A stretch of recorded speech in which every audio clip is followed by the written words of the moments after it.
What's going on, everybody? This is Tony with Urban Girl Scout Media. I'm living the dream as always, and today I'm coming to talk to you guys about, well, I don't know if I want to call it like customer support, customer service.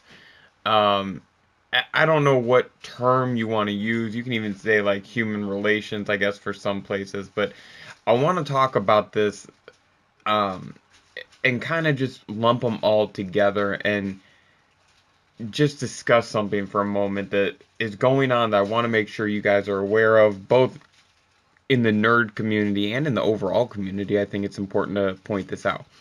So, the customer, let's just call it the customer relations department, whatever it is at each business and organization and company that has one, they call it something different. This is a department that takes care of the complaints, um, rectifying those, and maybe in some ways public relations, trying to, spin a good image, things like that.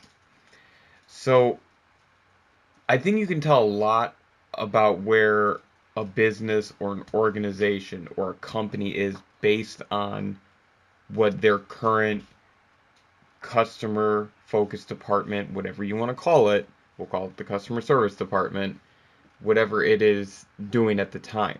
Are they sending out a lot of memos and a lot of updates and flyers? Are they revising policies? What caused that to happen? What's the cause? What's the effect? That kind of idea. So let's look at it like this. Uber is releasing these commercials where they're going to do these stiffer background checks and they're going to do better and all this because Uber found themselves in hot water recently, right? So their customer service department got that feedback, excuse me, and they said, this is what we need to do.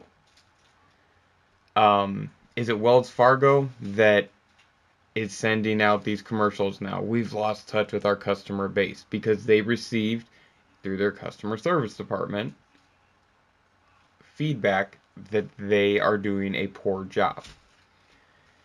So you'll see this from time to time. You'll see companies do this, and you can see people do this preemptively, thinking, "Hey, this could prevent an issue."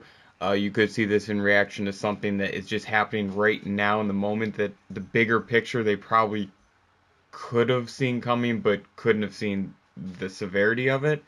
If you want an example of that, look at the Starbucks employees. Um, the organization or the company is being held kind of in a bad light for what one manager or one person decided to do. I don't think that one person's really, I don't know the whole story. I mean, I'm going to be honest, I wasn't there. I didn't see every little detail.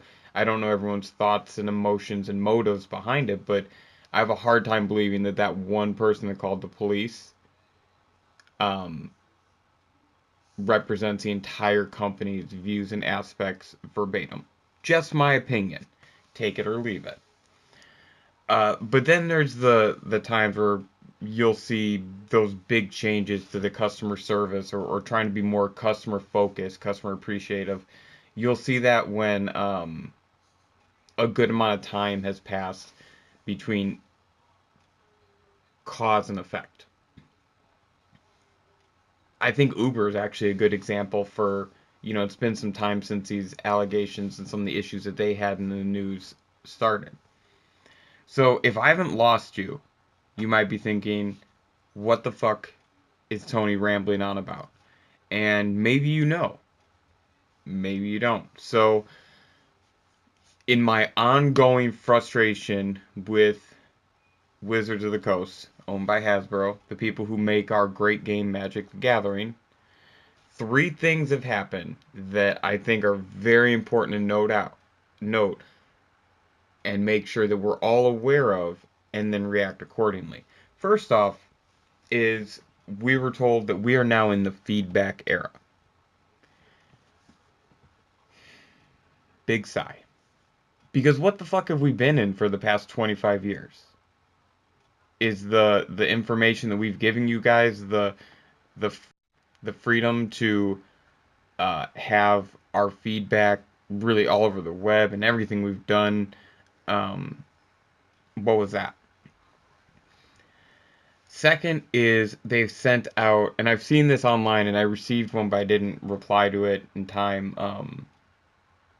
They've sent out a lot of surveys about experiences with playing Magic and things like that. That again kind of goes in line with the first point. The third thing, and this is actually something that held up the video because I saw Rudy from Alpha Investment post that WotC had fired a vice president or something to that effect. So they fired someone that's in charge of quality control. So now maybe my whole rant is starting to make sense. Wizards of the Coast is reacting. They are not preventing, they're reacting to what they know is going on. So let's just real quickly look at these three things. First off, if we're in the feedback era, what have the past 25 years been? I've already said that. Also, um, and I guess I'm going to tie the first and second point together with this also. If I give you my feedback today, look at how early Dominaria was spoiled. I mean, it was months in advance, and that was prematurely spoiled. So, how quick is a turnaround from I give you my feedback, you accept it, it's in production? I don't think that's realistic in today's society. It's a really big issue for me.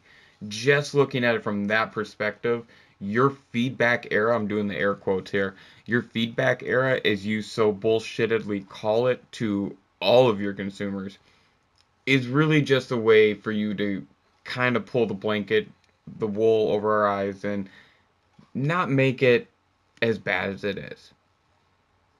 Firing a vice president sure does sound important, sure does sound big, like, oh man, we've done something, guys. We've taken care of the issue, but you haven't taken care of the issue.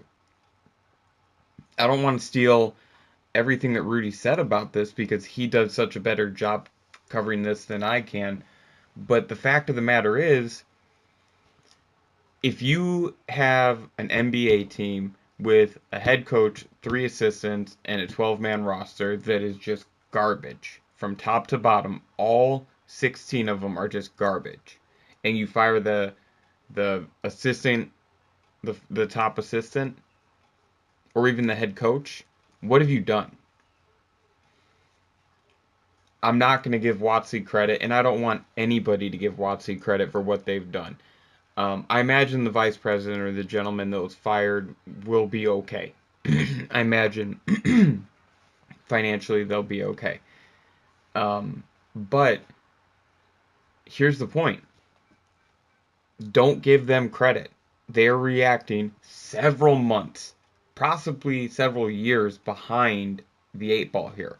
Uh, Terrible sets. Dominaria not part of the discussion. Think about the last good set.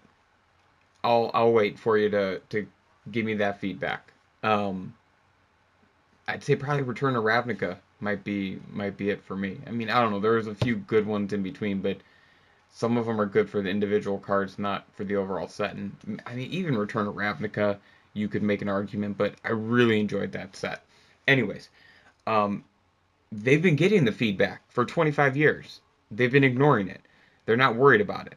The feedback is a handful of things. We're going to stay away from the reserve list. We're going to say just good card quality, good sets, fair pricing, and I'm going to add something new here to the issue list that I would like to see WotC take care of, and that is, I think it's MJ Holdings or whatever the fuck they're called.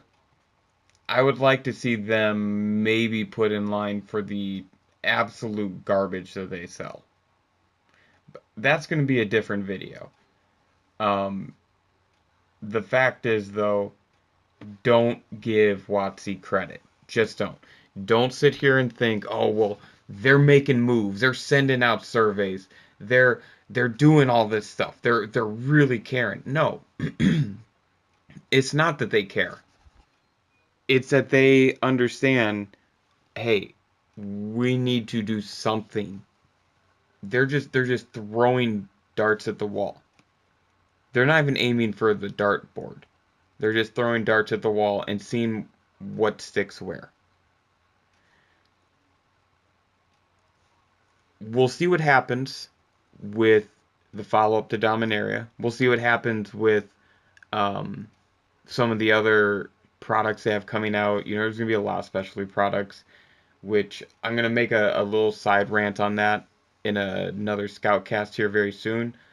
Um, but guys, I'm going to be honest. Don't give them credit. Don't give an organization or a company credit because they fired a top tier executive who had no real hands on impact in the issue. That's the big picture, is that you cannot give them any credit for firing someone who the odds of that person ever physically, I'm just going to say physically playing Magic, but even going and watching the cards being printed, I would say it's very slim. Like watching and going through and having their hands on the cards printed, very slim. So think about it as you would with any other business, any other company, organization, anything. If they had years of bad product, they had some online social media issues, Jeremy, and everything that he brought up, what would you make of, hey, we're going to start listening to you. We're going to send you a survey, and we fired the vice president. If that's all that they've truly done, Dominaria doesn't count. They brought back Richard Garfield. They don't get credit for that. If Dominaria doesn't count, then what have they done? And again, I'm just gonna wait. I mean, I'm gonna sit here and wait for a second. Let me go ahead and wait. 1, 2, 3, 4, 5. Okay, give you 5 seconds there. So you could have paused the video and you could have thought about it. If you've watched the video again, you just got the 5 seconds to pause it and come back to. It was at like the 12:20 mark, something like that. Um, I didn't realize this video was going to be this long, but this is something I'm passionate about because Wizards of the Coast, without realizing it, just gave you a really backhanded compliment or front-handed insult or backhanded insult or back-footed karate chops, passive-aggressive, slapping my Aunt Sally in the tit. I don't know how I got to that, sorry. But they haven't been listening to us. And I don't know about you guys, but it is very tough to not hear some of the complaints and some of the issues within Magic the Gathering. They're now going to listen. It's interesting. But that's all I got for you guys. Like I said, my name is Tony. I'm with Urban Girl Scout Media, living the dream as always. And something I don't really say a lot in my videos is if you could go ahead and do us the favor of giving us a like, maybe shooting us a comment about what you liked and didn't like about the videos and what you'd like to see covered. Let us know. We're not just a Magic the Gathering channel. We just really love to cover it. Thanks, guys.